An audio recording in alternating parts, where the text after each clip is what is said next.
sabi ko, ano ba yung mga...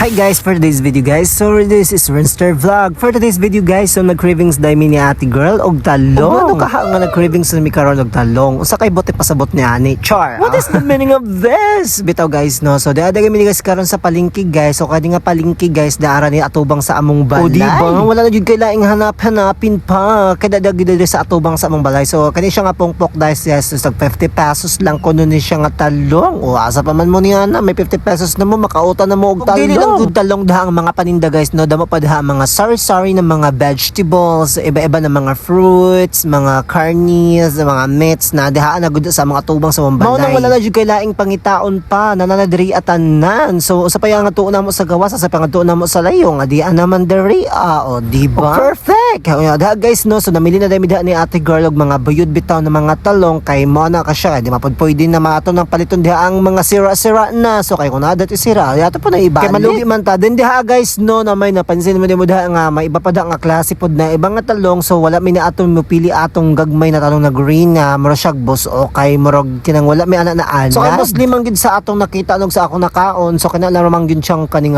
purple, mura man gid ang akong hilig na makaon ng mga talong. So wala na ko ato no kay medyo napaka-ignorante pod tagamay. Ug napansin din ako nga may usa daha nga sira. So ako dadtong giingon sa iya na ihiwalay nang adto no kay may sira basig mapalit pa na diha. So malugi ang mga customers ug buyers. Pa ang mga consumers. Char, bitaw na so lain na mapod mapalit nato na kay sayang mapod kay ato ra ba na dang ipatimbang. So kana pa bitong balik-balikon sa mga namili gid mi diha ag mga maayon mga buyod na mga talong. So kato nga rin guys no, so nakapatimbang na dai mi diha. So 1 kilo lang dahang among gikuha kay sakto-sakto naman lang gid siguro na siya kay para makaigo pod sa amuatan. Nya dili man gid mga una nang uban ako ng mga pagumangon kay mga pilian man o di magluto na pod natog iba guys no. So wala lang na gid ako gipakita dang iba nga videos na ako lutuon dito sa akong mga pagumangkon. So kana lang kasi siya ng gulay guys, mo lang ng talong mo lang na akong gipalit kay nag-cravings lagi mi nate girl ng mga talong. Then parisan na namo siya baka nang ginisa na siya tapos parisan na mo anang kanang hipon nga makanang ko ano kanang ingon sila sa Tagalog kanang alamang o di ba perfect gid siya na instead na magsari-sari mi so wala na mi laing mo kuha kun dili talong lang. So pangato na sa among balay guys no, so sara kanipot diha mo na siyang balay. Then tapada sa among balay do sa may kantin, so may kaning baduan. So mo na siya diri guys no, kanang pasulod na ni diri sa among balay. So dire ka mag-start mi ni ate girl diri